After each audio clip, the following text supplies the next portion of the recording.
তো এই পাশে যে ওই গোপালগঞ্জের ওই প্রতিবেশী একেবারে কাছের দুটো যুবক এখানে আছে গোবরার মোড়ে, আর এই জায়গার থেকে স্থানীয় যুবক কেউ তারে দুটো ঘুষি দিয়ে ছেড়ে দিয়েছে।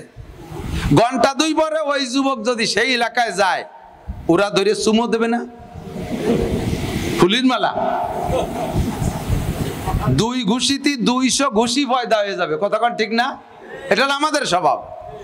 প্রতিশোধ নেওয়ার সুযোগ পাইলে একটুও কম নেই না। যে জায়গা প্রতিশোধ নেওয়ার জন্য নবী পাকের পক্ষ থেকে জিব্রাইল, মিকাইল, ইসরাফিল, আজরাইল সব বাগা বাগা ফেরেশতা পাহাড়, যদি কেউ উনারে বক্সিন দিয়েছে, ওই বক্সিনটার ওজন কটটুক হবে, উনি মাইপে ততটুক একটা বক্সিন দিয়েছে, একটু বেশি হয়নি। যতটুক একটা থাপ্পড় দিচ্ছে ততটুক একটা থাপ্পড় দিচ্ছে। আমরা তো আমার একটা থাপ্পড় দিলি তার এগেনস্টে আমার থাপ্পড়টা ছোট হবে না বড় হবে, আমি মাইপি রাখছি, আমাকে এটা স্বাভাবিক বড়ই হয়ে যায়। তো একটা দিলি 3টে হয়ে যায়, আর ভিটি দিলি পারা নাকে হয়ে যায়। আর খুলুকে হাসান হলো হুবহু পিঠে দেশে, পিঠের যে জায়গা দিছে হুবহু সেই জায়গা, দাঁত যেটা ভেঙে দিছে ওইটা ভেঙে দেওয়া, চোখ যেটা কানা হয়ে দিছে ওইটা কানা হয়ে দেওয়া, একে বলা হয় খুলুকে হাসান। হুবহু পরিমাণ মতো প্রতিশোধ দেওয়া, এটা জায়েজ। এইটা ছিল হযরত মুসা আলাইহিস সালামের স্বভাব। ফিরাউনের বাবরসি মুসা আলাইহিস সালামের উম্মতের বনি ইসরাইলের একজনের সাথে গ্যাঞ্জাম। এই গ্যাঞ্জামে যে হযরত মুসা আলাইহিস সালাম দেখছেন, যার তারে যে পরিমাণ মারছে, এই বনি ইসরাইলের এই ছেলেটারে ফিরাউনের বাবরসি যে পরিমাণ মারছে, ও সে পরিমাণ প্রতিশোধ নিতে পারবে না। হযরত মুসা আলাইহিস সালাম মাপিয়ে উনি সেই পরিমাণ প্রতিশোধ নিয়েছে। কিন্তু যে পরিমাণ প্রতিশোধ নীতি যে মুসা আলাইহিস সালাম একটা শট দিয়েছে মাপিয়ে, এক শটে সে বাবরসির সাথে গেছে মরিয়ে। আজরাইল আলাইহিস সালাম আইসা মুসা আলাইহিস সালামের সামনে বসে বলতেছে, জি তুকালিয়া না খুজা রুহাক, আমি আপনার জান নিতে আসছি। হযরত মুসা আলাইহি জান নিতে যে লোকটা আছে, ওই লোকটা আমার শত্রু আইছে, যেহেতু জান নীতি, তার সাথে প্রতিশোধ আমার জান দেওয়া পরিমাণে নিতে হবে, এটা জায়েজ। কাজেই উনি জান নিতে আসছে, প্রস্তাব দেওয়ার সাথে সাথে উনি চিন্তা করলেন যে জান নিয়ে ফেলি তো নিয়ে গেল, আমার সহ্য আগেই নিতে হবে। হযরত আলাইহি বক্সিনেরটা মারি দিয়েছে চোখ জড়াইয়ে, আজরাইলের চোখ একটা নষ্ট হয়ে গেছে। আজরাইল সালাম চলে গেছে, চোখ ঠাইসি ধরে আল্লাহ কায় ওমা বালুকা ইয়া মালাকাল মউত, আজরাইল তোমার কি খবর? রব্বি জরাবানি মুসা আমারে ঘুষ হইছে। আল্লাহ কায় কেন ঘুষি দিল জিজ্ঞেস করলে না? জিজ্ঞেস করলে যদি আর একটা দিত, এক চোখের মধ্যে সারিয়েছি। মুসা আলাইহিস সালামের স্বভাব জাযাউ সাইয়্যাতিন সাইয়্যাতুম মিসলি, এটাকে বলা হয় খুলুকে হাসান, ভালো চরিত্র। এটা খারাপ না, এটা খারাপ না, আপনি পারবেন, আপনার অনুমতি আছে। দিক তাকান, আরে মশলা এসে গেলেই বলা লাগে। আমাদের বর্তমানে একদল আছে সুফি সাহেব, এরা গণতন্ত্রের বিপক্ষে। ওলামায়ে কেরাম খেয়াল করবেন, আমার ভুল হলে সংশোধন করে দেবেন। যদি আমি ভুলের পর এসে থাকি, তাহলে আমি আপনার দেওয়া সংশোধনী মেনে নেব, তবে আসেন আগে জবাব দেন। গণতন্ত্র না জায়েজ কইয়া কোনো নির্বাচনে অংশগ্রহণ করে না এবং তার বিপক্ষে বলে হ্যাঁ গণতন্ত্র না জায়েজ। তবে কোরআনের আয়াত জাযাউ সাইয়্যাতিন সাইয়্যাতুম মিসলুহা আছে না নাই? যে যে পরিমাণ ক্ষতি করে তার সেই পরিমাণ প্রতিশোধ নাও। একটু জবাব দেন। আল্লাহর বিচার হলো মানুষকে যেভাবে আল্লাহ বিচার করে সেটা তার ব্যাপার। তবে শরীয়তের বিধান, নবী পাক বলেছেন, আল্লাহর হুকুম, কোন মানুষ কোন প্রাণীকে আগুনে পোড়াইয়া মারবেন না। সময় অল্পক্ষণ, আজকে আষাঢ় মাস চলতেছে, আষাঢ় মাস না? যে সময় যা সে সময় তা হওয়ার নামই নিয়ামত, পরিমাণ মতো যদি হয়। শীতের সময় শীত হওয়াটা নিয়ামত। শীতের সময় গরম হলে মানুষের স্বাস্থ্যসম্মত হয় না, স্বাস্থ্যের বিপরীত হয়ে যায়, বিভিন্ন প্রকার রোগ ব্যাধি হয়। গরমের সময় গরম না হয়ে যদি পুষ মাসে শীতের মতো শীত পড়ে, তাহলেও দেখবেন স্বাস্থ্য ঠিকঠাক থাকবে না, রোগ ব্যাধি শুরু হয়ে যাবে। বর্ষাকালে বর্ষা না হওয়াটা এটা আল্লাহর গজব, বর্ষাকালে বর্ষা হওয়াটাই নিয়ামত। আমাদের বাংলাদেশ 6 ঋতুর দেশ, আষাঢ় শ্রাবণ বর্ষাকাল, এ সময় বর্ষা হতে হবে। বর্ষা না হওয়াটা গজব, বর্ষা হওয়াটা নিয়ামত। তো আষাঢ় মাস এটা নিয়ামতের মাস, বর্ষা হবে এটাই ছিল নিয়ম, কিন্তু সেই নিয়ম ব্যতিক্রম হয়ে যাচ্ছে সবকিছু। আমরা যত ব্যতিক্রম হচ্ছে, আল্লাহর পক্ষ থেকে প্রকৃতিও আল্লাহ তাআলা ব্যতিক্রম করে দিচ্ছে। এখন বৃষ্টির সময়, বর্ষার সময় প্রখর রৌদ্র, কি গরম। এই প্রচুর গরমের ভিতরে উলামায়ে কেরামও প্রস্তুতি নিয়ে রাখছে, উপরে তিরফলা দিয়ে প্যান্ডেল করে রাখছে। যদি বৃষ্টি হয় ইনশাআল্লাহ, মাহফিল রানিং হয়ে গেলে বৃষ্টি আসলে অসুবিধা হবে না, আপনারা শেষ পর্যন্ত থাকতে পারবেন। আলোচনার বিষয়বস্তু রাখা হয়েছে, লক্ষ্য করি সময় কম, বেশিক্ষণ আমি সময় দেব না। সারাদিন আমিও পরিশ্রম করি, বাড়ি থেকে অনেক কাম কাজ করি, সারা বছর মাঠে মাঠে থাকি। এই যে এই সময়টা বাড়ি থাকি, সংসারের সারা বছরে গোছাইনে কাজগুলো সব নিজে হাতে করি। মাদ্রাসার মাঠে মেলছে গরুর হাট, 3 দিন ব্যাপী গরুর হাট হয়েছে, মাঠ বইরে খুঁটো গাড়া, হাটও শেষ, ছাত্ররা সব বাড়ি চলে গেছে। সেই বিশাল খুঁটো 1-1.5 হাজার গরু বান্ধার খুঁটো সব গাড়া রয়েছে, মানে বড় বড় বাঁশ আড় বান্ধা, সব চলে গেছে। মাঠ দেখতে খারাপ লাগছে, নিজে হাতে তাই উঠাইছি। সব উঠোই পারি নেই, প্রায় 150-200 উঠাইছি, হাতে ঠোলা পড়িয়ে গেছে, ঠুসা পড়িয়ে গেছে। আল্লাহ বাসালে কাল সকালে আবার শুরু করব, দিন ভরে এ নিয়ে নাড়াচাড়া করি। তার ফাঁকে নিজেদের এলাকা হিসেবে যখন যেমন ডাক আসে তখন সেরকম যেতে হয়। তো যে বিষয়টা আমাদের আলোচ্য বিষয় রাখা হয়েছে, অল্প কিছুক্ষণ কথা বলবো, বিষয়টা অল্প কিছুক্ষণের বিষয় না। সিদ্দিকা আয়েশা রাদিয়াল্লাহু তাআলা আনহার হাদিস আপনারা শুনেছেন, ওলামায়ে কেরাম বলেছে, একদিন হযরত ওমর ইবনে খাত্তাব রাদিয়াল্লাহু তাআলা আনহু সিদ্দিকা আয়েশা রাদিয়াল্লাহু তাআলা আনহার কাছে জিজ্ঞাসা করেছেন, ইয়া উম্মুল মুমিনিন কাইফা কানা খুলুকু রাসূলিল্লাহ সাল্লাল্লাহু আলাইহি ওয়াসাল্লাম। ওমা আয়েশা, আরে ভাই এদিক, চর্বিত চর্বণ কথাগুলো, বলা কথাগুলো, জানা কথাগুলো আবারও বলি, রিপিট করি, এটা আল্লাহই শিখিয়ে দিয়েছে, ওয়াজাক্কির, জানা কথাগুলো আলোচনা করো, ফাইন্না যিকরা তানফুল মুমিনিন। এই জানা কথার পর আমল নেই, যখন এ নিয়ে আলোচনা শুরু হবে তখন ভিতরে আবার একটা আমলের স্পৃহা পয়দা হবে। এই জন্যই সব কথাই আপনারা জানেন না এমন কোনো কথা আমার বিশ্বাস যে ওলামায়ে কেরাম এখন আপনাদেরকে শুনাইতে পারবেন না। যেহেতু সদর সাহেব হুজুর রহমাতুল্লাহ আলাইহির কমপক্ষে সদর সাহেব এবং উদয়পুরের পীর সাহেবদের বয়ানের থেকে শুনতে শুনতে আমাদের এদেশের মানুষ ধারাবাহিক 100 বছর যাবত ওয়াজ শুনতেছে। প্রত্যেক বছর 10টা 20 বয়ান শুনতেই আসি।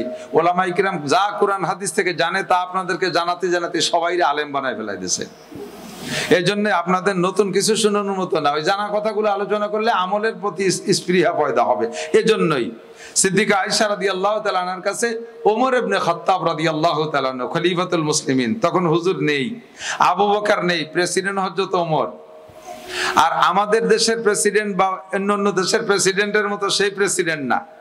সে প্রেসিডেন্ট নির্বাচিত হতো, যেমন হওয়া দরকার তেমনই নির্বাচিত করতেন। মজলিসে শুরায় ছিলেন সাহাবায়ে কেরাম। হযরত ওমরকে প্রেসিডেন্ট বানাবেন, মজলিসে শুরায় আছে ওসমান, হযরত আলী, তালহা, জুবায়ের, এই বড় বড় জলিলুল কদর সাহাবা, হযরত আব্দুল্লাহ ইবনে আব্বাস, হযরত আব্দুর রহমান ইবনে আবু বকর, হযরত আব্দুল্লাহ ইবনে ওমর, আবু হুরায়রা, বিলাল রাদিয়াল্লাহু তাআলা আনহু, এরকম জলিলুল কদর মুহাদ্দিস সাহাবায়ে কেরাম, তারা বাছাইকৃত যারা ইনরাই নির্বাচন করেন যে খলিফাতুল মুসলিমিন কে হবে। হযরত আবু বকরকে দাফনের আগেই খলিফা নির্বাচন হয়ে গেছে হযরত ওমর খলিফা। রাষ্ট্র কতটুক? প্রায় বাংলাদেশের সমান একটা দেশ, 2,40,00,000 বর্গ মাইল দেশের আয়তন। আবার একটু মুখস্থ করি, কতটুক? 2,40,00,000 বর্গ মাইল। বাংলাদেশের সমান হবে না? এরকম কয়েকটা বাংলাদেশের সমান জায়গা লাগে অত বড় দেশের মানুষের পায়খানা বান্তি।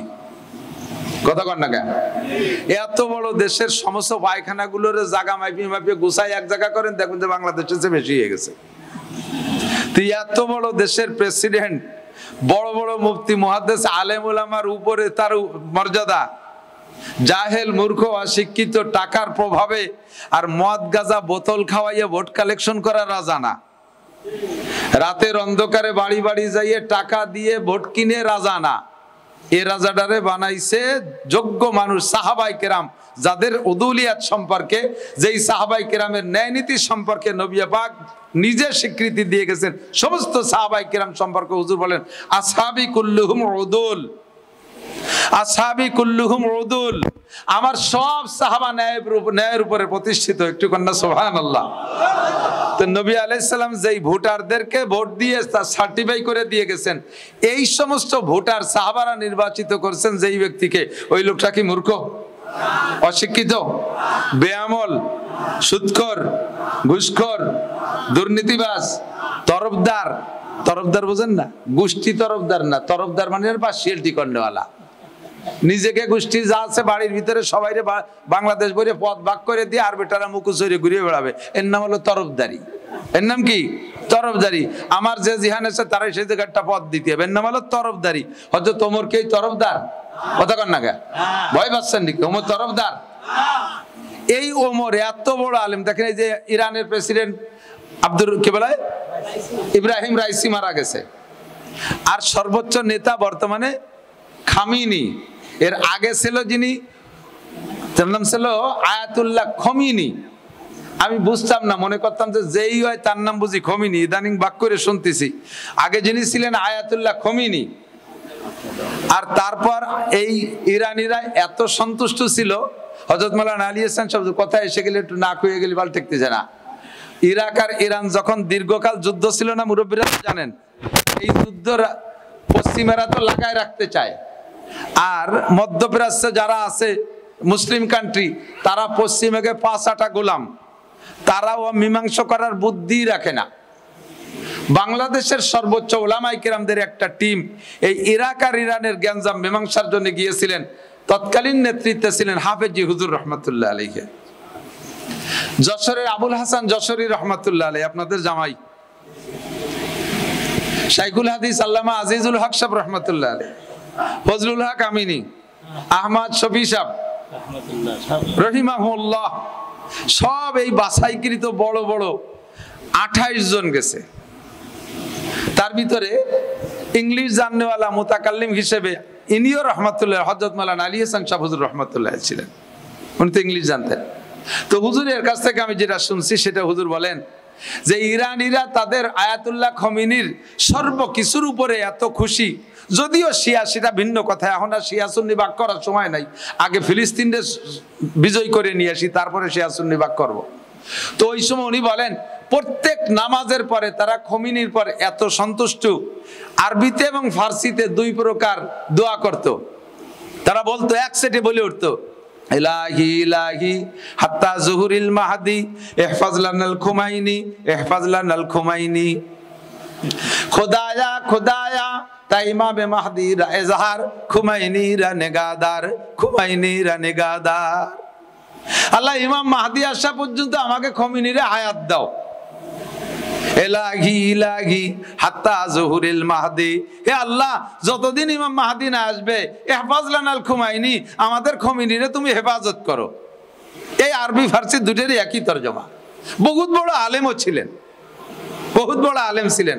আলী হোসেন শাহ হুজুরের দেশে ইরানের কেন্দ্রীয় জামে মসজিদে উনরা যেদিন আসবে তার আগের দিন জুমার নামাজের আগে খুতবা বয়ানের দায়িত্ব দেশে, সব বড়রা সামনে বসা, হুজুর বয়ান করতেছেন। তো বয়ানের ভিতরে শিয়াদের অবস্থা আপনারা জানেন না, আমরা দেখেছি, যাদেরকে দেখেছি নামাজ পড়তেছে, হাঁটতেছে, নামাজ পড়তেছে, একজন নামাজ পড়তে তার ভিটির মধ্যে আর একজন লাফ দিয়ে চলে যাচ্ছে, এইভাবে সেল্লা বেল্লা।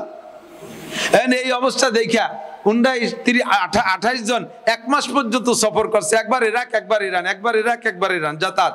ফাইনাল ফ্লাইট হবে ইরান থেকে।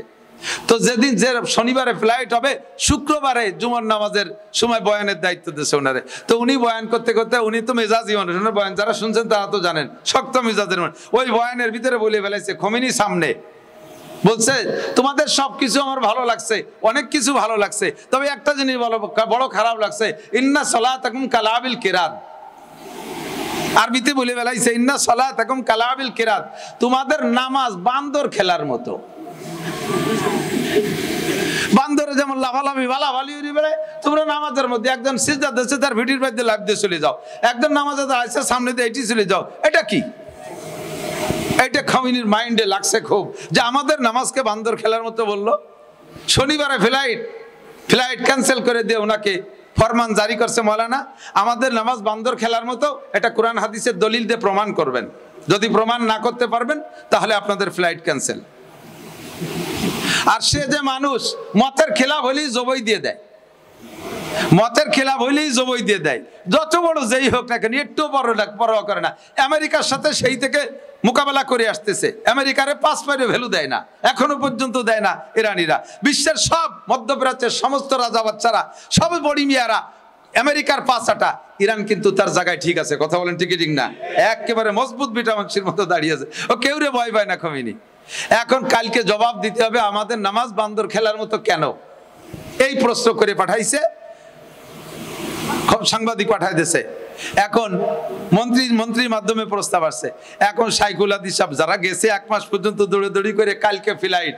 আরে মিয়া হজেও যদি যান, এদিক তাকান, হজের মোহাব্বত আছে না নাই? হজে যাবেন তো? এই যতদিন না গেছেন অতদিন পর্যন্ত পাগল, আল্লাহ আমি যদি একবার জাতি বাড়ি বাড়ি আসবো না। কিন্তু হজ করা হয়ে গেলি পরের দিন আপনি অন্য হয়ে যাবেন বাড়ি আসতে। হজ হয়ে গেলি আর মন টেয়ে না, হজ হয়ে যাওয়ার পরে আর দাঁড়ায় না। যত মক্কা মদিনার মহব্বত আশেকে রাসূল হোক, হজ হয়ে গেলে আর দাঁড়াইতে মনে যায় না। তো হজে যাইও পাগল হয়ে যায় বাড়ি আসতি, আর সে জায়গায় ইরানে যাইয়া কালকে ফ্লাইট, আর সেখানে আটকায় দেশে যদি এই জব না দিতে পারে ফ্লাইট ক্যান্সেল, আরো যেদিন জব দেবা সেই দিন ফ্লাইট। শাইখুল হাদিস সাহেব ওনাকে বলতেছে, মিয়া তুমি কোনো কথা কও তাই এই জায়গাও কবা, সব জায়গা কও এই আজকে কালকে ফ্লাইট, এ যে মানুষ তুমি চেনো না ওরে, ও তো সব কাটার ধরে জবই দিবে না, মীমাংসা সব শেষ করে দেবে, সালিশ মারি বেলায় দিবে না। আইসে সালিশ করতি, হও কথা করতে জায়গা পাও না। তখন বলে যে হুজুর আপনারা পাশে থাকেন, দোয়া করেন, কিতাবাদি কিচ্ছু তো নাই, কালকে সকালবেলা জবাব দিতে হবে। কয়েকজনে এমন ভয় দিয়েছে, বিশেষ করে শাইখুল হাদিস সাহেব কয় যে রাত্রে সবকিছু পয় পরিষ্কার করে রেডি হয়েছে, জব না দিতে পারলি তো মারি ফেলবে। সকালবেলা টাইম দিয়েছে, নির্দিষ্ট টাইমে আমাকে নিয়ে বসাইছে, এখনো কমিনি আসে নাই। টাইম যখন ঘড়ির টাইমে পূর্ণ হয়ে গেছে, ফিস ফিস করে গেট খুলে গেছে, দেখি যে কমিনি হাজির, বিশাল জোয়ান, মাথায় পাগড়ি, জুব্ব পরা, চলে আসছে। এসে কোনো কথা নাই, সালাম দিয়ে বলছেন, আপনি জবাব দেন আমাদের নামাজকে বান্দর খেলার মতো কেন বললেন? তো উনি রাত্রে মুরব্বীদের সাথে মশওয়ারা করে নিজের এলিম অনুযায়ী নামাজ কেমন পড়তে হবে, নবী ওয়ালা নামাজ কেমন, সুন্নতি নামাজ কেমন, কোরআন হাদিসের এলেম ওনার কাছে যা আছে, এবং বড়রা তো সবই আছে, এলেমের তো অভাব নাই, যদিও কিতাব নাই।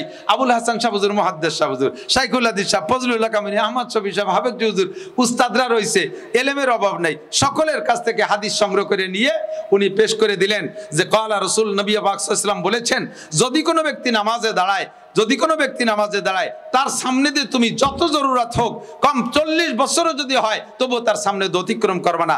সনদ সহ সহিহ হাদিস 4টি ভাষা শুনে দিয়েছে। শুনুন, সাথে সাথে সনদ সহ যখন হাদিস শুনাইছে, খমিনি বললেন, এই কিতাব আনো। কিতাব আনে মিলে দেখে হাদিসের সব কিতাবগুলো, সমস্ত কিতাবের সাথে ওনার হাদিস মিলে গেছে। সাথে সাথে খমিনি বললেন, মৌলানা আপনার জন্য এবং আপনার জন্য বিশেষ করে আমার রাষ্ট্রের পক্ষ থেকে বিশেষ একটা পুরস্কার নির্ধারণ করা হলো, আপনাকে পুরস্কৃত করা হবে। আপনি কি চান বলেন, আপনি যা চাবেন আপনার সেই পুরস্কার দেব। তো উনি বললেন, আমি তো একা না, পুরস্কার উনি দেখলেন যে পুরস্কার জন দেবে, তা না নিয়ে যাবো কে?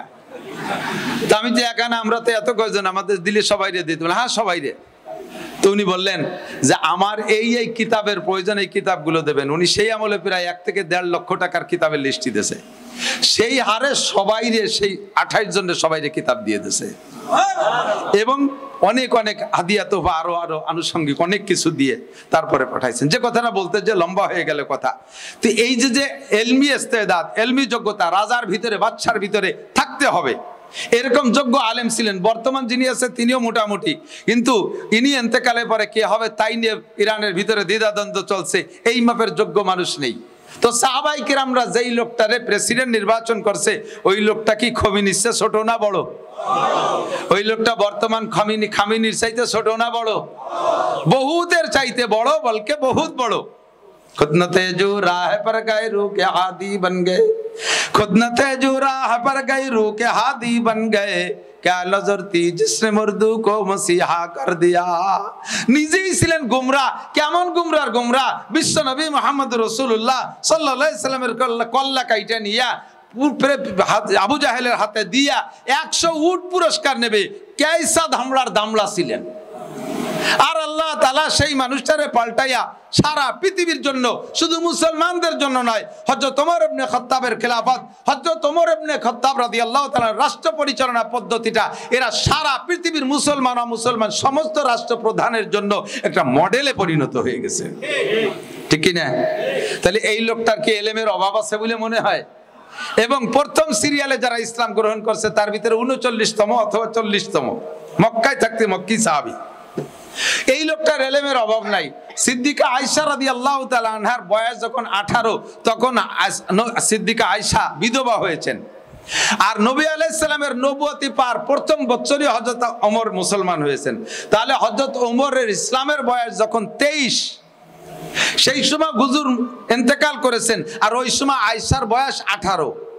তাহলে আয়েশা টোটাল বয়সের চাইতে হযরত ওমর রাদিয়াল্লাহু তাআলা আনহু ইসলামের বয়সী 18 পরে 23 কত লাগে 5 না আরো 5 বছর বেশি। তাহলে আয়েশার টোটাল জীবনের হায়াত যতদিন তার চাইতে হযরত ওমরের মুসলমান হওয়ার জিন্দেগির বয়সও 5 বছর বেশি। তাহলে এই ওমর কি হুজুরের কোনো কিছু জানতে বাকি আছে? সেই ওমর রাদিয়াল্লাহু তাআলা আনহু হযরত আয়েশার কাছে যে বলতেছেন, ইয়া উম্মাল মুমিনিন কাইফা কানা খুলুকু রাসূলুল্লাহ সাল্লাল্লাহু আলাইহি সাল্লাম, ওমা আয়েশা তুমি বলো তো হুজুর আলাইহিস সালামের স্বভাব কেমন ছিল, চরিত্র কেমন ছিল? সিদ্দিকা আয়েশা একটু হেসে বললেন, ইয়া খলিফাতুল মুসলিমিন, ও খলিফাতুল মুসলিমিন, আপনার ইসলামের হায়াতি আমার গোটা হায়াতের চাইতে 5 বছর বেশি। আর আমি নবী পাকের ঘর করছি মাত্র কয় বছর? 9 বছর বয়সে স্ত্রী হিসেবে ঘরে আসছি, আর 9 বছর হইতে না হইতে হুজুর চলে গেলেন। আমি নবীকে বুঝের সাথে পাইছি মাত্র 9টা বছর, তাও 9 বছর বয়সী মেয়ে আমি নবীর স্ত্রী হয়ে আসছি। এই 18 বছর বয়সে তো মানুষের বিয়ে হয়, আর বাংলাদেশে তো তাও হয় না। 20তে বুড়ি নয়, 20 আগে। আরে এই হাদিস জানেন না? 20তে বুড়ি নয়, 20 আগে। তাহলে আয়েশা বাংলাদেশের বয়সের বিয়ের বয়সের মাপের চাইতেও 2 বছর আগেই সে বিধবা হয়ে গেছে। তাহলে আমি একটুক মানুষ কি জানি নবীর আখলাক, আর আপনি আমার কাছে জিজ্ঞেস করতেছেন? কারণ না আমার তুমি বলো। কেন জিজ্ঞেস করেন? কয় যে এই জন্য জিজ্ঞেস করি যে মানুষের স্বভাব 2 রকম হয়, পুরুষের স্বভাব দ্বিমুখী হয়, 2 রকম হয়। হাদিসের ভিতরে আছে 11 বিবির একটা গল্প আছে তিরমিজি শরীফের ভিতরে, বিভিন্ন হাদিসের কিতাবের মধ্যে আছে। তো তিরমিজি শরীফের ভিতরে বিশেষ উল্লেখ করে পড়ানো হয়। তো এই 11 বিবির হাদিসের ভিতরে মানে 11 জন হুজুর আলাইহিস সালাম গল্পটা শোনাচ্ছেন যে বিগত সময় 11 জন মহিলা এক জায়গায় বসে একটা মজলিস করছে। এই মহিলারা একে অপরের জিজ্ঞেস করতেছে, তোমার স্বামী কেমন, তোমার স্বামী কেমন, তোমার স্বামী কেমন। যার যার স্বামী যেমন সে সেই রকম বয়ান করতেছে। যে একজন বলতে জাউজি আসান্নাক, আমার স্বামী এটা উটাক্কা। আসান্নাক মানে আমাকে গ্রাম্য বাংলায় কোনো উটাক্কা কই যে 1.5 দেড়িয়ে লম্বা, গলা শূন্য, মাথা ছোট, ভাষায় গোষ্ঠ নাই, এইরকম। আর একজনকে আমার স্বামী এমন, সে বাইরে যখন ইজা খারাজা ফাহিদা ওয়াইজা দাখালা আসিদা, সে বাইরে যখন যায় তখন তার অবস্থা সিংহের মতো, ঘরে যখন আসে চিতেবাঘের মতো। চিতেবাঘের মতো মানে চিতেবাঘে ঘুম বেশি, আইসে আর লেত্রায় ভেত্রায় ঘুমায় থাকে, আমার কি দরকার কিচ্ছু শোনে টোনে না। আরেকজনকে আমার স্বামীও এরকম, বাইরে যখন যায় তখন আমার স্বামী বাইরে যখন যায় তখন বাঘের মতো, বাড়ি যখন আসে বিলের মতো। বাইরে যখন যায় তখন তার দিকে ফিরে তাকাতে পারে না, বড় বড় বিটাকে থাবড়ায় চিৎ করে ফেলায় যায়। আর বাড়ি যখন ঢোকে তখন আমি চড় দিলিও মুখ মুছে আইটে চলে যায়। এইরকম 11 বিবির গল্প। তো হযরত আয়েশাকে বলতেছেন যে পুরুষের স্বভাব 2 রকম হয়, কেউ বাইরে একরকম ভিতরে আর এক রকম। বাইরে বিশাল বাঘের মতো, ভিতরে বিড়ালের মতো। আবার অনেকে বাইরে গেলি পারা বেনা লাগে, চড় খাইয়ে বাড়ি এসে বরফিটি সেটে শোধ দেয়। আছেন এরকম কোনো বাহাদুর? বাইরে ভ্যানালারা চড়াই দেশে শোধ দিতে পারে না, বাইরে ঘরে এসে বোর চুল ধরে মারে আর চিনিস আমি এদেশের পাইছিও, দেখাই ছেড়ে দেবো, বউরে দোবেন নাড়ি বারো ফেলাইতে মারতে মারতে উল্টো বেচতে। এইরকম পুরুষরা 2 রকম 3 রকম হয়ে থাকে। সেই হিসেবে আমরা হুজুরের বাহিরের অবস্থা জানি, বাইরের অবস্থা মাশাআল্লাহ এ তোর বেমিসাল, অতুলনীয়। আর ঘরের ভিতরের অবস্থাটা, আমারও মেয়ে একটা তোমার সাথে সতীন হুজুরের স্ত্রী ছিলেন, তবে আমার মেয়ের চাইতে হুজুর তোমাকে বেশি ভালোবেসেছেন, কাজেই হুজুরের আভ্যন্তরীণ অবস্থা তুমি বেশি জানো, আর বাইরেও হুজুরের সাথে তুমি বেশি সফর করেছো, এই জন্য ভিতর বাহির সবটা তুমি ভালো জানো। এই জন্য তোমার কাছে জিজ্ঞেস করছি কাইফা কানা খুলুক রাসূলুল্লাহ সাল্লাল্লাহু আলাইহি ওয়াসাল্লাম। ও আয়েশা তুমি একটু কও নবী আলাইহিস সালামের বিলকুল চরিত্র কেমন ছিল, খেয়াল করতেছেন সবাই? তো হযরত সিদ্দিকা আয়েশা বলতেছেন, ইয়া আমিরুল মুমিনিন আলা তাকরাউল কুরআন, খলিফাতুল মুসলিমিন আপনি জিজ্ঞেস করলেন আপনি কোরআন শরীফ পড়েন না? কোরআন শরীফ তো পড়ি, তো আমি তো প্রায় খতম দেই, তো কোরআন শরীফ দিয়ে নবীর চরিত্র কি বুঝবো? তো সিদ্দিকা আয়েশা ছোট মানুষ, বয়স কম, কোরআন ও হাদিসের এলেম, নবী আখলাকের, নবী আলাইহিস সালাতু ওয়াস সালামের সিরাত, আখলাক, সুরাত সবকিছু সম্পর্কে কত জ্ঞান, এবং কোরআন হাদিসের ভিতরে কিভাবে ডুবাইছেন যে হযরত ওমর রাদিয়াল্লাহু তাআলা ভাবেন নাই যে কথা। আয়েশা তাই স্মরণ করা দিয়ে বলতেছেন, আপনি তো কোরআন শরীফ পড়েন, আলা তাকরাউল কোরআন, কোরআন পড়েন না? বলে জি পড়ি। তা আমি কোরআন দিয়ে কি বুঝবো? হযরত আয়েশা বলেন, কানা খুলুকুহুল কোরআন। 30 পারা কোরআন শরীফ যা বিশ্বনবী মুহাম্মদ রাসূলুল্লাহ সাল্লাল্লাহু আলাইহি সাল্লামের গোটা জিন্দেগি তা। হুবহু কোরআন শরীফ আল্লাহর নবীর চরিত্র। আরে ভাই বোঝেন না, আমরা কোরআন শরীফটা জাস্ট পড়ি, তিলাওয়াত করি, ওর থেকে কিছুই বুঝি না। কোরআন শরীফ কি শুধু রমজানে তিলাওয়াত করার জন্য? কতক্ষণ নামাজে যতটুক লাগে অতটুক পড়ার জন্য? মাঝে মাঝে বিপদে পড়ে গেলে মান্নত করবো, আল্লাহরে লোভ দেবো, আল্লাহ তুমি যদি আমার এই ঝামেলাতে বাঁচাও তাহলে তোমার এক খতম কোরআন শরীফ পড়ে দেবো। আল্লাহ লোভে লোভে সেই বিপদ থেকে মুক্ত করে দেয়, পরে 300 টাকা দিয়ে একটা হুজুর দিয়ে কোরআন শরীফ এক খতম পড়াই দেয়। এই তাবিজ কবজের জন্য কোরআন শরীফ। কোরআন শরীফ যালিকাল কিতাবু লা রাইবা ফি হুদাল লিল মুত্তাকিন শাহরু রমাদানাল্লাযী উনজিলা ফীহিল কুরআন হুদাল লিন-নাসি ওয়া বায়্যিনাতিম মিনাল হুদা ওয়াল ফুরকান। এক আয়াতে আছে কোরআন মুত্তাকিন পরহেজগারদের জন্য রাহবারি করার জন্য এসেছে, আর এক আয়াতের ভিতরে আল্লাহ বলেন গোটা মানব জাতির পথ প্রদর্শনের জন্য আমি কোরআনে কারীম নাজিল করেছি। ব্যক্তি জীবন তুমি কোরআন দেখে গড়তে পারো, পরিবার পারিবারিক জীবন তুমি কোরআন দেখে সাজাইতে পারো, অর্থনীতি তুমি কোরআন দেখে করতে পারো, সমাজনীতি তুমি কোরআন দেখে করতে পারো, রাজনীতি তুমি কোরআন দিয়ে করতে পারো, আন্তর্জাতিক নীতিতে তুমি কোরআনকে কাজে লাগাইতে পারো। এ কোরআন শুধু তিলাওয়াতের জন্য নয়, শুধু নামাজের জন্য নয়, মান্নত করে তুমি বিপদ থেকে মুক্তি পাওয়ার জন্য নয়। এ কোরআন হলো কমপ্লিট কোড অফ মুসলিম। একজন মানুষ তার জিন্দেগিকে দুনিয়ার থেকে জান্নাতি মানুষ হিসেবে তৈরি কইরা সার্টিফিকেট নিয়ে টিকিট কাইটা জান্নাতের দিকে রওনা দেওয়ার জন্য যে যোগ্যতা লাগে ওই যোগ্যতা দিয়ে আমি কোরআনে কারীম নাজিল করেছি। 30 পারা কোরআন শরীফ ব্যক্তি জীবনে সব আছে না নাই? সামাজিক জীবনে সব আছে না নাই? অর্থনীতির সব কোরআনে আছে না নাই? সব আছে এক করে আন্তর্জাতিক। এখন এই সব শাখার জুজি এলো কুল্লি কথা বললাম, হেডলাইন বললাম, এর প্রত্যেকটা শাখায় যাইয়া হাজার হাজার লক্ষ লক্ষ মাসআলা, হাজার হাজার লক্ষ লক্ষ মাসআলা সব কোরআনের ভিতরে। আর এই সব কিছু মিলিয়ে যদি কোরআন হয়, আর 30 পারা কোরআন যদি নবীর জিন্দেগি হয়, আর তার নাম যদি হয় সিরাত, তাহলে এই সিরাতের আলোচনা আমরা 100 ঘন্টা, 2 ঘন্টা, 2.5 ঘন্টা, 5 ঘন্টায় কিভাবে করব? নবী পাকের মতো বক্তা, সাহাবায়ে কেরামদের মতো শ্রোতা, তাদের ভিতরে নবী আলাইহিস সালামের মতো বক্তার তার গোটা জিন্দেগির এই সিরাতকে ব্যক্ত করার জন্য লেগেছে 23টি বছর। কয় বছর? 23 বছর। নবীর মতো বক্তা, সাহাবায়ে কেরামের মতো যোগ্য শ্রোতা, নবী পাকের সিরাত শিখতে শুনতে তাদের লাগছে 23 বছর, নবীর লাগছে 23 বছর। আমরা 10-20 মিনিট, 1 ঘন্টার মধ্যে কি বলতে পারি? কিছুই বলতে পারি না। শুধুমাত্র সিরাত সম্পর্কে শুধু তার হেডলাইন, তার সুরকি, শিরোনামের ব্যাখ্যাটা হয়তো বুঝতে পারি।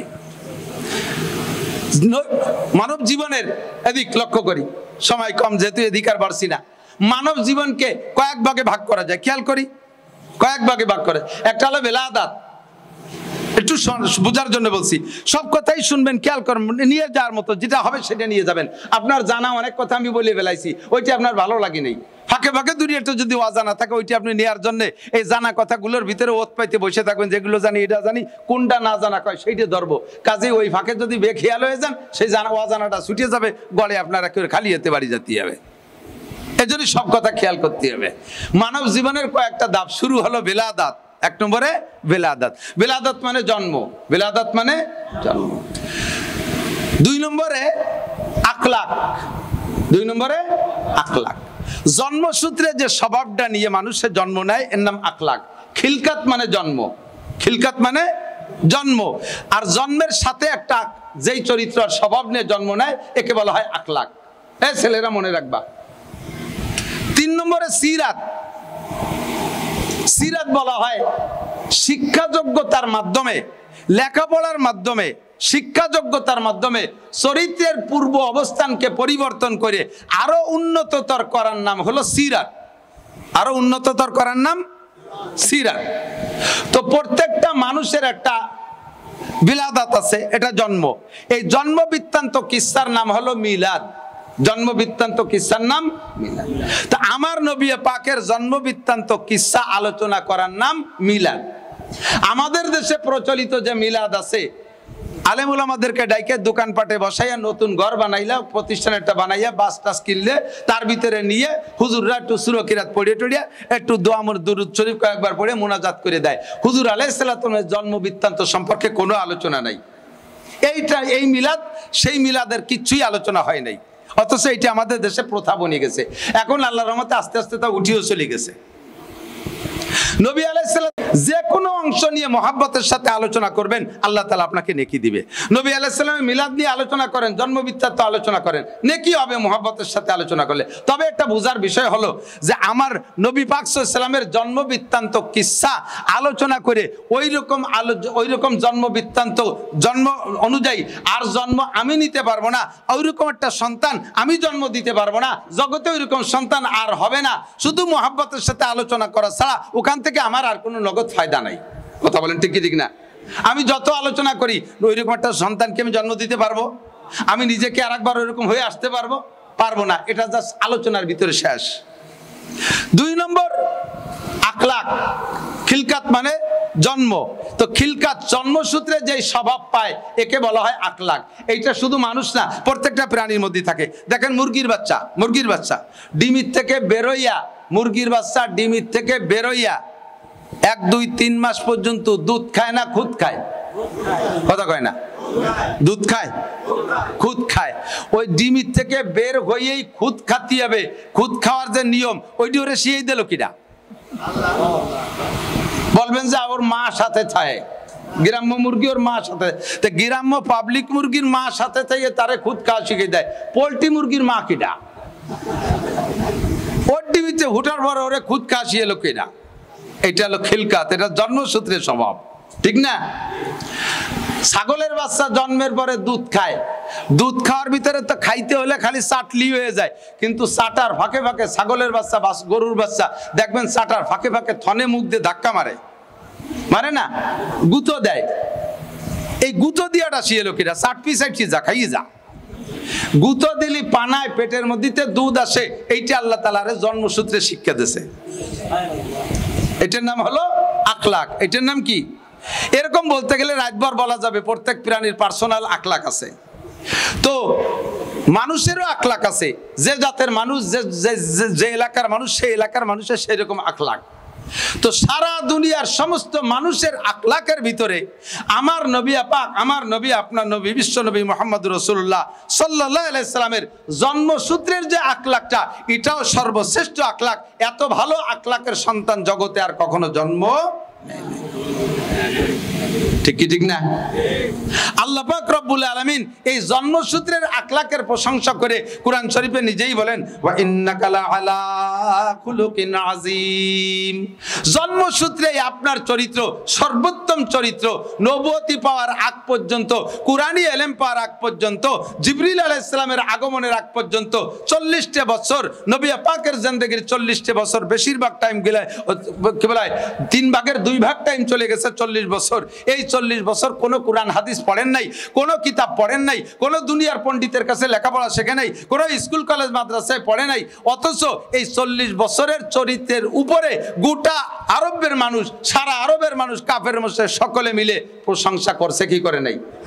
ভক্ত ছিল কি ছিল না? আমার নবীর এই 40 বছরের হায়াতি প্রশংসিত হায়াত। একেবারে জন্মের পরে 3 মাসে বাচ্চা মা হালিমাতু সাদিয়া রাদিয়াল্লাহু তাআলা আনহা নিয়ে গেছেন। দেখেন জন্মসূত্রে কেমন একটা চরিত্রের অধিকারী। মা হালিমাতু সাদিয়া নিয়ে গেছেন তায়েফে। এবছরও গিয়েছিলাম আলহামদুলিল্লাহ। যারা হজে যান তারা ইদানিং যাওয়ার সুযোগ পাচ্ছেন।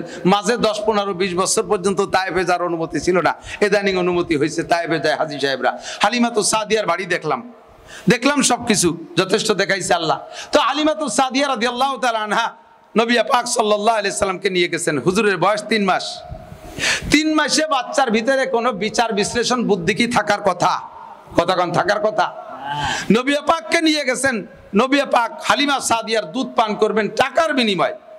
ওনার চাচা, ওনার দাদা তারা টাকা পরিশোধ করবে।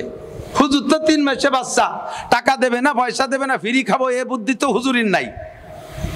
এর ভিতরেও যাইয়া হালিমার বাড়ি যখন গিয়েছেন, হালিমার একটা সন্তান, নাম তার আব্দুল্লাহ। আল্লাহ পাক নবী পাককে জন্মসূত্রে কেমন একটা ইনসাফি আখলাক দিয়েছেন। যে হালিমার একটা সন্তান আছে, আমি তার দুধ সন্তান, আমি তো টাকার বিনিময়ে দুধ খাবো, আমি যদি তার দুইটা স্তনের দুধ সাফ করে খেয়ে ফেলি, তার পেটের সন্তানটা না খেয়ে কষ্ট পাবে। নবী পাক সেই জন্মসূত্রে তার উত্তম চরিত্রের প্রমাণ দিয়ে সে জায়গা দুইটা স্তনের দুধ নবী পাক কখনো হালিমার থেকে খান নাই। একটা স্তনের দুধ খেয়েছেন, আর একটা স্তনের দুধ জন্মসূত্রে স্বভাবের উত্তম স্বভাবের বহির্প্রকাশ, সেখানে একটা স্তনের দুধ খান নাই। এবং খাইতে গিয়ে হুজুর কোন স্তনের দুধ খেয়েছেন? যেই 2 বছর বাড়ি বসে দুধ খেয়েছেন, হুজুর সর্বক্ষণ ডান স্তনের দুধ খেয়েছেন হালিমার। বাম স্তনে মুখ লাগাই দিলেও খাইতেন না, হুজুর ডান পাশের দুধ খাইতেন।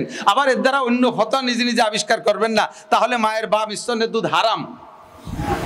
কথা কয় না? আমার নবী ডান পাশের দুধ খেয়েছেন, কারণ নবী ডানপন্থীদের নবী। কাদের নবী? ডানপন্থীদের নবী। নবী আলাইহিস সালাম প্রমাণ করছেন আমি ডানপন্থীদের নবী। আমার ভাই বামপন্থী তা না, সে আব্দুল্লাহ কাফের তা না, আমি খাবো তো আমার মোহাব্বতের সাথে আমি ডান পাশের দুধ খাবো। আর তাই হুজুর ডান পাশের দুধ খেয়েছেন, একটা দুধ রেখে দিয়েছেন। জন্মসূত্রে নবী আলাইহিস সালামকে আল্লাহ পাক এরকম মুনসিফ আর ইনসাফগার হিসেবে দুনিয়াতে পাঠিয়েছেন, সৃষ্টি করেছেন। এই জন্য নবী পাকের চরিত্র সম্পর্কে বলা হয় ওয়া ইন্নাকা আলা খুলুকিন আযীম, আপনি সর্বোত্তম চরিত্রের অধিকারী। আমি এই বিষয়টা আলোচনা করলাম, আমি নিজেও এইরকম চরিত্র আর ফিরে পাবো না, কারণ আমার তার দ্বিতীয়বার জন্ম হবে না যে আমি ফিরেবার যদি জন্ম হই তাহলে আমিও হালিমার বাড়িতে ডান পাশের দুধ খাবো, আমিও আমার মায়ের ডান পাশের দুধ খাবো, বাম পাশেরটা খাবো না। এই কিসসা শুধু বলা বলি পর্যন্ত শেষ, শুধু মহাব্বতের সাথে বলা বলি শেষ, ওখান থেকে আমার শিক্ষা নেওয়ার আর কিচ্ছুই নেই। আমি আমার বাচ্চারা শুধু তার মায়ের স্তনের ডান পাশের দুধ খাবো এটাও নাই, এক পাশের দুধে তার পেট ভরবে না, আর এক পাশের দুধ পড়ে যাচ্ছে, তাই বলে সেটা সে খাবে না, সে 2 পাশের দুধ পান করবে। এই বিষয়টা আলোচনা ছাড়া এর থেকে আমাদের শিক্ষার আর কিছুই নেই। কথা বলেন ঠিক কি ঠিক না? সিরাত যেটা, সেটার থেকে আমাদের শিক্ষার বিষয় আছে। নবী পাকের সিরাত কত সুন্দর। সিরাত বলা হয় শিক্ষার মাধ্যমে যেই যোগ্যতা অর্জন করে তাকে বলা হয় সিরাত। নবী আলাইহিস সালাতু ওয়াস সালাম নবুয়তি পেয়েছেন 40 বছর বয়সে। এই 40 বছরের থেকে 63 বছর বয়স পর্যন্ত কোরআন থেকে যেই শিক্ষা পেয়েছেন, জিবরিলের মাধ্যমে শিক্ষা পেয়েছেন, আল্লাহ পাক সরাসরি শিক্ষা দিয়েছেন ওহীর মাধ্যমে, আরশে আজিমে নিয়ে এই শিক্ষা থেকে যেই শিক্ষা অর্জন করেছেন তার নাম হলো সিরাত। তার নাম কি? সিরাত। এবার সিরাত এবং আখলাক দুইটা শব্দকে একটা অপরের জায়গায় ব্যবহার করা যায়, একটাকে অপরের জায়গায় ব্যবহার করা যায়। কখনো সিরাতের স্থানে আখলাক, কখনো আখলাকের স্থানে সিরাত। নবী পাককে আল্লাহ পাক রব্বুল আলামিন এভাবে পাল্টাই পুল্টাই শব্দ ব্যবহার করেছেন। নবী আলাইহিস সালাতু ওয়াস সালাম নবুয়তি পার কয়েক বছর পরে, সম্ভবত 8 বছর পরে আল্লাহ পাক রব্বুল আলামিনের পক্ষ থেকে জিজ্ঞাসা হয়েছে, দোস্ত আপনি সব জায়গা গেছেন, আখলাকের একটু প্রশংসা করে কিছু আমল বলে শেষ করব। আপনি সব জায়গায় যতটুকু সম্ভব গিয়েছেন, কোন কোন জায়গা গেছেন দাওয়াতের জন্য? জি আল্লাহ এখানে গেছি, ওখানে গেছি, জেদ্দা গেছি, অমুক জায়গা গেছি, সমুক জায়গা গেছি। আল্লাহ বললেন আপনি তায়েফে গিয়েছিলেন, মামাবাড়ির দেশে, যেখান থেকে দুধ খেয়ে বড় হয়েছেন, যেটা আপনার মামাবাড়ির দেশ, গিয়েছেন তায়েফে? কয় না, আমি তো তায়েফে যাইনি। কয় তায়েফে যাবেন কবে? জি আল্লাহ যাবো, আপনি যখন হুকুম করেন। আল্লাহ বললেন কালকেই যাবা, দেরি করার দরকার নেই, সময় কম। আল্লাহ তায়েফে যাওয়ার অর্ডার হলো, কাকে নিয়ে যাবেন? একা যাবেন না কাউকে সাথে নিয়ে যাবেন? সফর সঙ্গী সাথে নিয়ে সুন্নাত। হযরত মুসা আলাইহিস সালাতু ওয়াস সালাম ইউসা ইবনে নুনকে নিয়ে সফর করেছেন, তো কাজে আপনিও সফর সঙ্গী নিয়ে যাবেন। কাকে নিয়ে যাবেন? হযরত সাদ ইবনে আবি ওয়াক্কাস রাদিয়াল্লাহু তাআলা আনহুকে নিয়ে হুজুর সফরে যাবেন, তায়েফে যাবেন। তো তায়েফে হুজুর গিয়েছেন, তায়েফে যাইয়া তায়েফবাসীদেরকে সাদ ইবনে আবি ওয়াক্কাসের মাধ্যমে এলান করে পুরো তায়েফবাসীদেরকে ডেকে এক জায়গায় নিয়ে আসছেন। যে জায়গা আনছেন, যে জায়গা বসাইছেন, যেই পাথরের উপরে বসে হুজুর বয়ান করেছেন, খুতবা দিয়েছেন, এবারও দেখে আসছি আলহামদুলিল্লাহ। চেয়ারের মতো একটা পাথর আছে ছোট, এই পাথরের উপর হুজুর বসে, ছোট্ট একটা টিলা, নিচে সমতল, ওই জায়গায় তায়েফবাসী বসছে। হুজুর আলাইহিস সালাতু ওয়াস সালাম সেখানে ডাইকা তাদেরকে ডেকে বলছেন, হে তায়েফবাসী, ইয়া আইয়ুহান নাস কুলু লা ইলাহা ইল্লাল্লাহ মুহাম্মাদুর রাসূলুল্লাহ। হে তায়েফবাসী, তোমরা পড়ো লা ইলাহা ইল্লাল্লাহ মুহাম্মাদুর রাসূলুল্লাহ। আপনারা পড়বেন না নাকি অনেক আগে পড়া আছে বিদায় এখন পড়বেন না? এ কলেমা যখনই পড়বেন, পড়ার সঙ্গে সঙ্গে আপনার আমল নামায় 4000 নেকি লেখা হইয়া যায়। হে তায়েফবাসী, ইন্নাল্লাযীনা তাদউনা মিন দুনিল্লাহ তোমরা তায়েববাসী আল্লাহ ছাড়া যার ইবাদত করো, যার কাছে তোমরা প্রার্থনা করো, মুনাজাত করো, তোমরা তামান্না করো, চাওয়ার মুনাজাত করো, তার যোগ্যতা কি, তার স্বভাব কি তোমরা নিজেরাই দেখতেছো। ইন্নাল্লাযীনা তাদউনা মিন দুনিল্লাহ, আল্লাহ ছাড়া যাদের কাছে তোমরা প্রার্থনা করো তাদের যোগ্যতা কি? লা ইয়াখলুকু যুবাবান, এদিক লা ইয়াখলুকু যুবাবান ওয়ালা ইসতামাউলা। তোমরা এই আরবালারা, তায়েবালারা যাদেরকে ডাকতেছো, আরেক দল সৌদি আরবের বিভিন্ন প্রান্তে দোয়া মুনাজাত করতেছে, আরেক দল ভারতে উপাসনা করতেছে, আরেক দল জাপানে উপাসনা করতেছে। এমন করে সারা পৃথিবীর যত মূর্তি আছে, যাদেরকে তোমরা উপাসনা করো, সমস্ত উপাস্যদেরকে যদি একত্রিত করে দাও, লা ইয়াখলুকু যুবাবান, এদিক লা ইয়াখলুকু যুবাবান ওয়ালা ইসতামাউলা, সকলে সম্মিলিতভাবে চেষ্টা চালাইয়া একটা মাছিও তারা বানাইতে পারবে? কথা কন, পারবে? সবাই সম্মিলিত চেষ্টা চালায় একটা মাছিও বানাইতে পারবে না।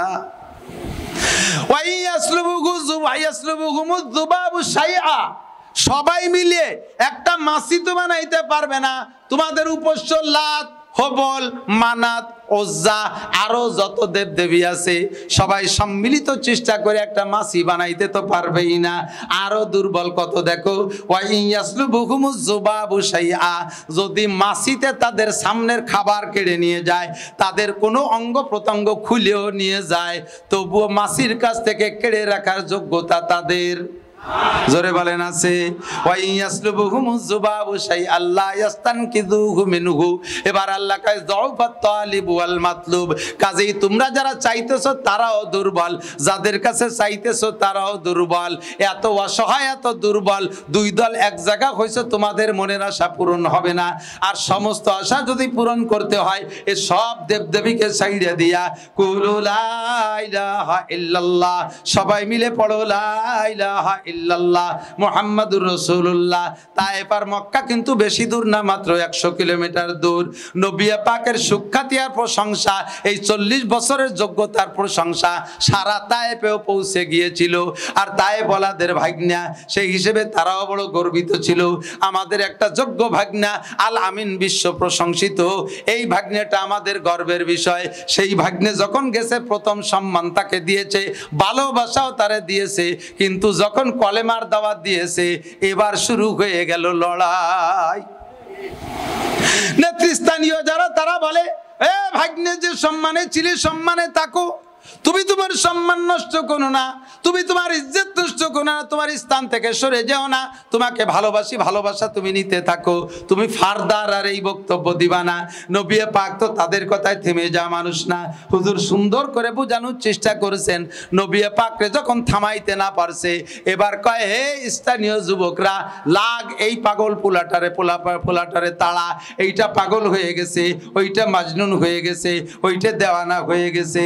আল্লাহ পাক রব্বুল আলামিন তাদের মুখের, তাদের এই বক্তব্যের জবাব দিতে গিয়ে সূরা কলম নাজিল করে দিয়ে আল্লাহ পাক বলেন, হে নবী আপনি শুনে নেন, নুন ওয়াল কলামি ওয়া মা ইয়াসতুরুন, ওরা যা বলে বলুক, আপনি মন খারাপ করেন না। আমি কলমের কসম খেয়ে বলি এবং কলমে যা লেখে তার কসম খেয়ে বলি, নুন ওয়াল কলামি ওয়া মা ইয়াসতুরুন মা আনতা বিনিমাতি রাব্বিকা বিমাজনুন। আপনার রবের নেয়ামত, আপনার রবের ইহসান, অবশ্যই আপনি মুহাম্মাদুর রাসূলুল্লাহ পাগল না। কথা বলেন ঠিক কি ঠিক না? আমাদের নবী পাগল, আমাদের নবী মাজনুন, আমাদের নবী দেওয়ানা, আমাদের নবী বোকা। আরে দুনিয়ার সবাই বোকা করলেও কিছু আসে যায় না। আমার নবী যা পাগল না, সার্টিফিকেট দিয়েছেন কে? যেই কোরআন দিয়ে সার্টিফিকেট দিয়েছে, তোরা তা পারলে তার সাথে একটু প্রতিবাদ কর। কোরআনের সমকুটি একটা কোরআন বানায় দেখা, এই কোরআনের একটা আয়াতের ভিতরে যাররা পরিমাণ ভুল ধরে দেখা। আমার কোরআন ছিল সত্য, চ্যালেঞ্জের কোরআন এখন আছে। ওই কোরআনে বলে আপনি পাগল নয়, ওয়া ইন্না লাকালা আজরান গায়রা মামনুন, আপনার জন্য আপনার রবের পক্ষ থেকে অপরিসীম নিয়ামত আর পুরস্কার রয়েছে। আমি লাস্ট ঘোষণা দিয়ে দিলাম, ওয়া ইন্নাকা লাআলা খুলুকিন আযীম। ওরা যা বলে বলুক, মন খারাপের দরকার নাই, সর্বোত্তম চরিত্রের অধিকারী আপনি। বলেন সুবহানাল্লাহ। আমার নবীর চাইতে ভালো চরিত্রের সৃষ্টি জগতে আর কেউ হতে পারে এবার মায়ের শুরু হলো, মারতে মারতে মারতে মারতে যেখানে নিয়ে গেছে নবী পাক একটা পাহাড়ের গায়ে মায়ের খাইয়ে অজ্ঞান হয়ে পড়ে রয়েছে।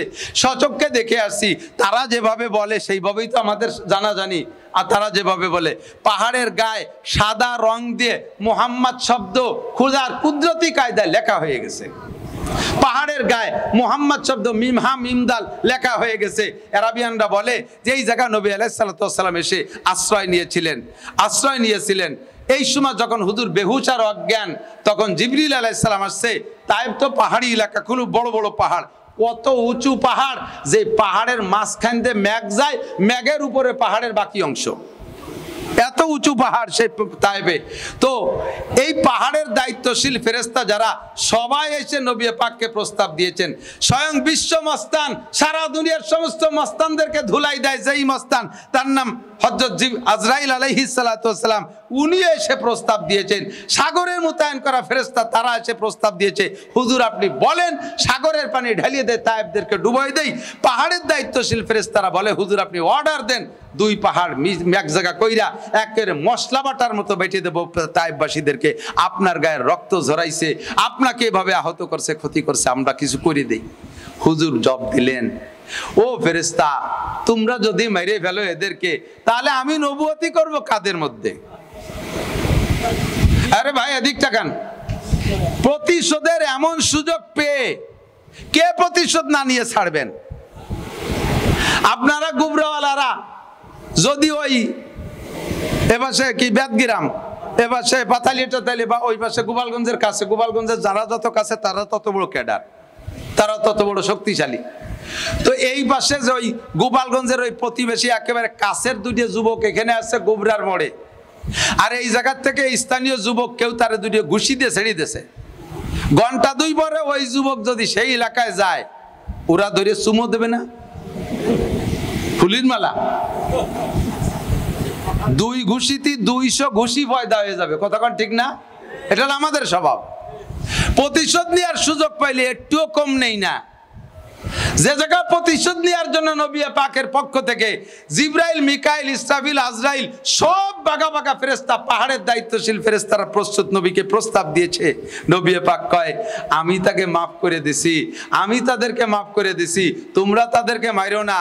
হয়তো এরা আমার দাওয়াত গ্রহণ করলো না, হতে পারে এদের পরবর্তী জেনারেশন তারা আমার দাওয়াত গ্রহণ করবে। যদি এগে মারিয়ে ফেলায় দাও তো জেনারেশন বন্ধ হয়ে যাবে, তাহলে আমি নবুয়তি করব কাদের ভিতরে? কাজে আমি তাদেরকে ক্ষমা করে দিয়েছি, তোমরা তাদেরকে কিছু বলো না। আল্লাহ পাক বলেন, ওয়া ইন্নাকা লাআলা খুলুকিন আযীম, হে নবী এরকম চরিত্রের মানুষ আমার সৃষ্টি জগতে নাই। সুযোগ পাইয়া প্রতিশোধ নেওয়ার সুযোগ পেয়ে আপনি প্রতিশোধ নেন নাই, তাদেরকে আপনি ক্ষমা করে দিয়েছেন, আপনি সর্বোত্তম চরিত্রের অধিকারী। জোরে কর না সুবহানাল্লাহ। আমার নবীর স্বভাবেই, আরে ভাই আমরা এই আখলাক রে, ভালো আখলাক রে 3 ভাগে ভাগ করে সিরাতে মুস্তাফার ভিতরে আছে, অন্যান্য তাফসীরের কিতাবে আছে। ভালো আখলাক, ভালো চরিত্রের 3 ভাগে ভাগ করা হয়। একটা হলো আখলাকে হামিদা, আখলাকে হামিদা, আর একটা হলো আখলাকে হাসিনা, আখলাকে হাসিনা, আর একটা হলো আখলাকে আজিমা। খুলুকে হাসান, 3টা, খুলুকে হাসান, খুলুকে কারিম আর খুলুকে আজিম। খেয়াল করেন, মনে রাখেন, ছাত্র মনে রাখবা। খুলুকে হাসান ভালো চরিত্র, হযরত মুসা আলাইহিস সালামের চরিত্র, ভালো চরিত্র। কি চরিত্র? জাযাউ সাইয়্যাতিন সাইয়্যাতুম মিসলুহা, যতটুক মুসা আলাইহিস সালামরে কেউ ক্ষতি করছে হুবহু মাপিয়ে ততটুক শোধ নেছে, খালি হাতে ফিরে আসে নাই উনি কোনোদিন। তবে নবীওয়ালা হিসেবে, নবীওয়ালা যোগ্যতা হিসেবে যদি কেউ উনারে বক্সিন দিছে, ওই বক্সিনটার ওজন কতটুক হবে উনি মাইপে ততটুক একটা বক্সিন দিছে, একটু বেশি হয়নি। যতটুক একটা থাপ্পড় দিচ্ছে ততটুক একটা থাপ্পড় দিচ্ছে। আমরা তো আমার একটা থাপ্পড় দিলি তার এগেনস্টে আমার থাপ্পড়টা ছোট হবে না বড় হবে, আমি মাইপি রাখছি, আমাকে এটা স্বাভাবিক বড়ই হয়ে যায়। তো হয়তো একটা দিলি 3টে হয়ে যায়, আর ভিটি দিলি পারা নাকে হয়ে যায়। আর খুলুকে হাসান হলো হুবহু পিঠে দেশে, পিঠের যে জায়গা দিছে হুবহু সেই জায়গা, দাঁত যেটা ভেঙে দিছে ওইটা ভেঙে দেওয়া, চোখ যেটা কানা হয়ে দিছে ওইটা কানা হয়ে দেওয়া, একে বলা হয় খুলুকে হাসান। হুবহু পরিমাণ মতো প্রতিশোধ দেওয়া, এটা জায়েজ। এইটা ছিল হযরত মুসা আলাইহিস সালামের স্বভাব। ফিরাউনের বাবরসি মুসা আলাইহিস সালামের উম্মতের বনি ইসরাইলের একজনের সাথে গ্যাঞ্জাম।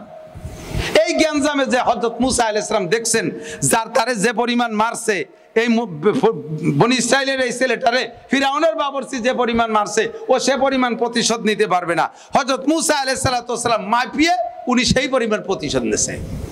কিন্তু যে পরিমাণ প্রতিশোধ নীতি যে মুসা আলাইহিস সালাম একটা শট দিয়েছে মাপিয়ে, এক শটে সে বাবরচির সাথে গেছে মরিয়ে।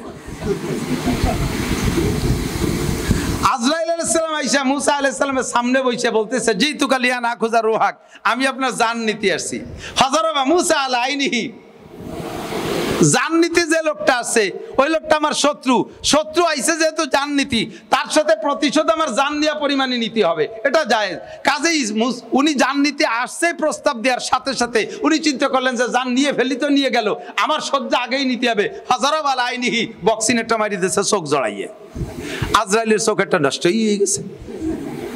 আজরাইল সালাম চলে গেছে, চোখ ঠাইসি ধরে আল্লাহ কায় ওমা বালুকা ইয়া মালাকাল মউত, আজরাইল তোমার কি খবর?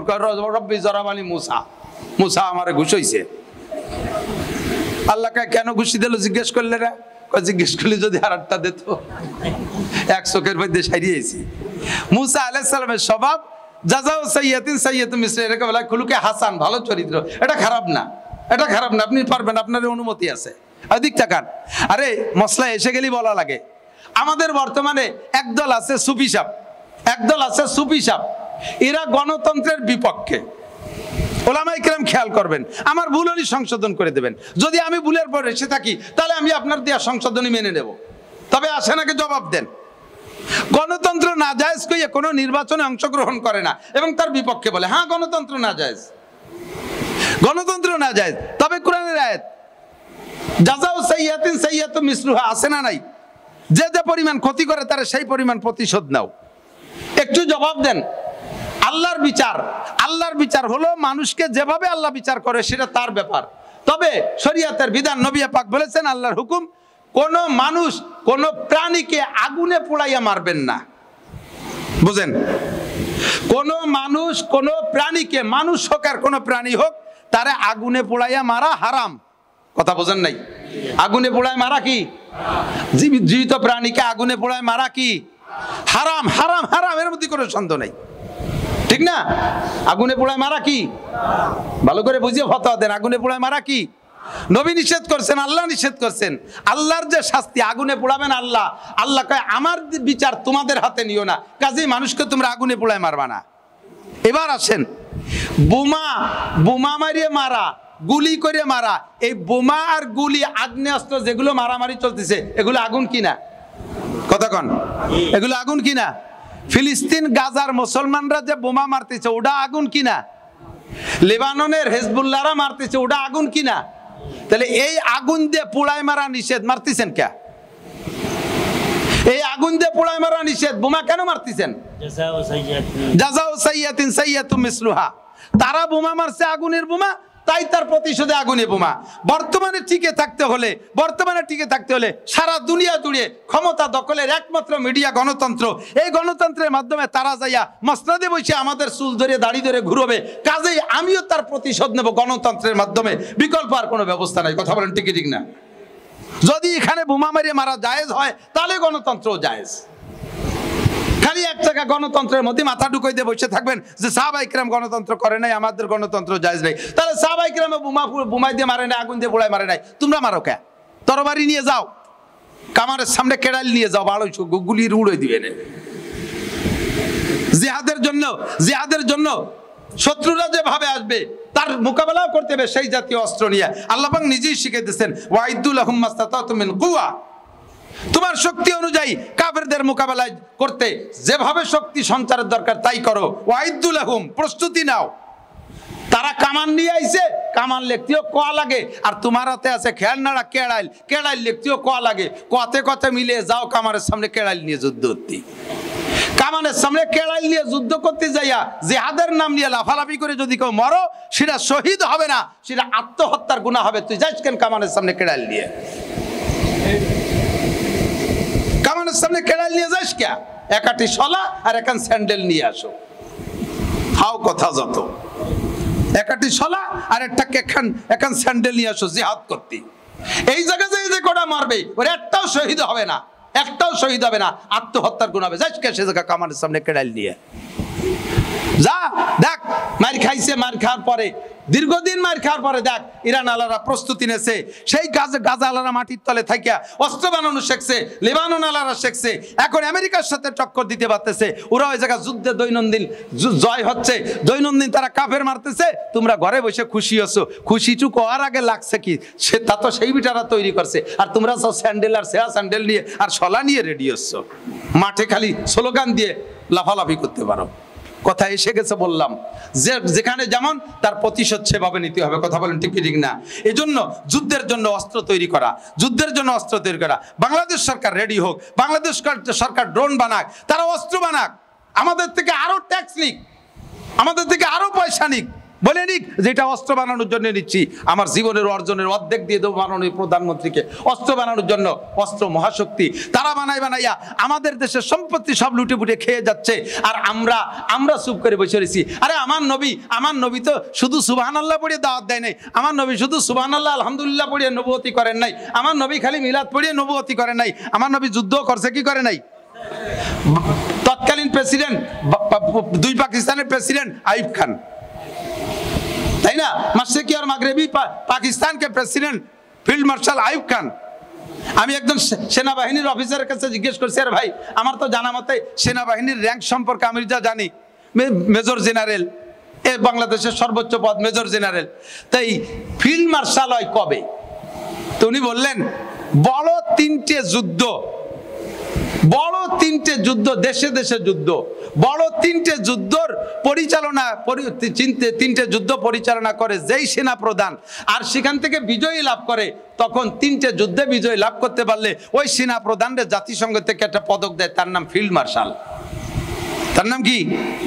তো তিনটে যুদ্ধে আইয়ুব খান বিজয় লাভ করে ফিল্ড মার্শাল হয়েছে। আমার নবী 27টি যুদ্ধে অংশগ্রহণ করে সেনা প্রধান ছিলেন, 27টি যুদ্ধে আমার নবী বিজয় লাভ করছে। একটা যুদ্ধ নবী পাক ঠকেন নাই, 27টি যুদ্ধে বিজয় লাভ করছে। তাহলে 27 3 রে কয়বার গুণ দিয়া লাগে? 9 বার গুণ দিয়া লাগে, 3 নং 27। তাহলে আমার নবী 3 বার ফিল্ড মার্শাল হয়েছে, 9 বার ফিল্ড মার্শাল হয়েছে। 9 বার যে ফিল্ড মার্শাল হয় তার জন্য সর্বোচ্চ একটা উপাধি থাকতে হয়, সেইটা হলো মুজাহিদে আজম। সেটা কি? শ্রেষ্ঠ যোদ্ধা, সারা পৃথিবীর শ্রেষ্ঠ যোদ্ধা। নবী তসবিহ টিপে মিলাদ পড়িয়ে মিঠে দাওয়াত দিয়ে আড়ি বাতিল নিয়ে রাইন্দে বাইন্দে খাইয়েই নবী আলাইহিস সালাতু ওয়াস সালাম নবুয়তি করে নাই, 27টা যুদ্ধ করেছে। কথা বলুন ঠিক কি ঠিক না? এটা নবীর উত্তম চরিত্রের পরিপন্থী না, উত্তম চরিত্রের পরিপন্থী না। হ্যাঁ, নবী কখনো কার পর যে আক্রমণ করেন নাই, উত্তম চরিত্রের প্রমাণ দেখাইছে কোন জায়গায়? কাহারও উপরে যে আক্রমণ করেন নাই, আক্রমণ করতে আসছে প্রতিরোধ করেছেন, আক্রমণ করতে আসে। এবার এদিক তাকান, মদিনার থেকে বদর কাছে না মক্কা কাছে? বুঝতে পারি নাই। বদর মদিনার থেকে কাছে না মক্কার থেকে কাছে? মদিনার থেকে কাছে। মক্কা থেকে 450 কিলোমিটার দূরে বদর, আর মদিনার থেকে 60-65 কিলোমিটার দূরে বদর। মক্কা থেকে আবু জাহেল তার দলবল নিয়ে নবী আলাইহিস সালামকে শেষ করার জন্য সেই 450 কিলোমিটার চলে গেছে মদিনার কাছে। ওই বদরে যদি না দাঁড়াইতো, ওখানে যদি ঠেক না দিত, তাহলে মদিনায় ঢুকে পড়তো। আমার নবী মাত্র 60 কিলোমিটার যাইয়ে তার সাথে মোকাবেলা করেছে। সে আক্রমণ করছে, প্রতিরোধ করছে। এই প্রতিরোধ যুদ্ধ সব। উহুদ মক্কার থেকে কাছে না মদিনার থেকে কাছে? মদিনার গায়ে। উহুদ মদিনার, মক্কা থেকে 450 কিলোমিটার দূরে উহুদ, আর মদিনার থেকে মাত্র 2 কিলোমিটার। সেই মক্কা থেকে মদিনায় মারতে গেছে আমার নবীকে, নবী আলাইহিস সালাম 2 কিলোমিটার দূরে যাইয়ে ঠেকাবেন, তাও কি ঠেকাবে না? এই প্রতিরোধ যুদ্ধ ছিল সব নবী আলাইহিস সালামের। বাকি যুদ্ধ করেছেন হুজুর নিজে হাতে ময়দানে কেউরে মারছেন, নিজে হাতে ময়দানে কেউরে মারছেন, নিজে হাতে কেউরে মারছেন হুজুর, অবশ্যই মারছেন। আল্লাহু আকবার। তো যুদ্ধে যে মারামারি করা, এটা নবীওয়ালা স্বভাব, এটা সিরাতের উত্তম চরিত্রের পরিপন্থী না। কেন তুমি আমার ইসলামের পর আঘাত করবা? কেন তুমি আমার বউ বাচ্চাকে মারবা? কেন তুমি আমাকে আমার এলাকার থেকে বিতাড়িত করে দিবা? আমার প্রতিরোধ করার, প্রতিবাদ করার অধিকার আছে না নাই? ও দোস্ত, হযরত জিবরিল আলাইহিস সালাতু ওয়াস সালাম চলে যায় জায়গায়, ফেরেশতারা এসে বলছে হুজুর বলেন প্রতিশোধ কায়দা মতে নেই। হুজুর কয় না, প্রতিশোধ নিয়ে সবাইরে মারিয়ে ফেললি আমি নবুয়তি করব কোন জায়গা? আল্লাহু আকবার। এই জায়গায় নবী পাক সাল্লাল্লাহু আলাইহি ওয়াসাল্লাম কয়টা দেখাইছেন? আর এটা একটু বলে যাই। এটা হলো হযরত মুসা আলাইহিস সালামের স্বভাব, মনে আছে নাকি? খুলুকে হাসান, ভালো চরিত্র সমান সমান। আর হযরত ঈসা আলাইহিস সালামের স্বভাব হলো খুলুকে কারীম। আর একটু দয়াবান স্বভাব, আর একটু ঊর্ধ্বের। সেটা কি? যদি কেউ মারছে উনাকে, উনার প্রতিশোধ নেওয়ার ক্ষমতা থাকা সত্ত্বেও প্রতিশোধ না নিয়ে মাফ করে দিয়েছে। এটা হলো হযরত ঈসা আলাইহিস সালামের স্বভাব। এটা খুলুকে কারিম, দয়ালু স্বভাব, দয়ালু। এটা আর এক ক্লাস উপরের। আর আমার নবীর স্বভাব, স্বভাবের ভিতরে 5টা গুণের দিক তাকান। 1 নম্বরে প্রতিশোধ নেওয়ার ক্ষমতা থাকা সত্ত্বেও প্রতিশোধ না নেওয়া। 2 নম্বরে প্রতিশোধ না নিয়ে আবার ওই লোকটার কাছে মাপ চাওয়া। ভাই, নিশ্চয়ই আপনি আমার কোনো আচরণে কষ্ট পেয়ে, বৈধ হোক আর অবৈধ হোক, কোনো আচরণে কষ্ট পেয়ে আপনি আমার গায়ে আঘাত করেছেন, আল্লাহর রাস্তায় আপনি আমারে মাফ করে দেন। 3 নম্বরে ওই লোকটার আবার মাফ করে দিয়েছে, আমিও আপনারে মাফ করে দিলাম। 4 নম্বরে লোকটা যদি আইডে মারিয়ে থাকে, তার হাতটা মেসেজ করে দিয়ে, ঘুষি দিয়ে ব্যথা পাইছেন নাকি হাতে, সর দিয়ে হাতে ব্যথা পাইছেন নাকি, হাতটা মেসেজ করে। 5 নম্বরে তার জন্য আল্লাহর কাছে দোয়া করে, আল্লাহ তোমার এই পাগল বান্দা বোঝে না, তাই তোমার রসুল রে মারছে, আল্লাহ এর প্রতি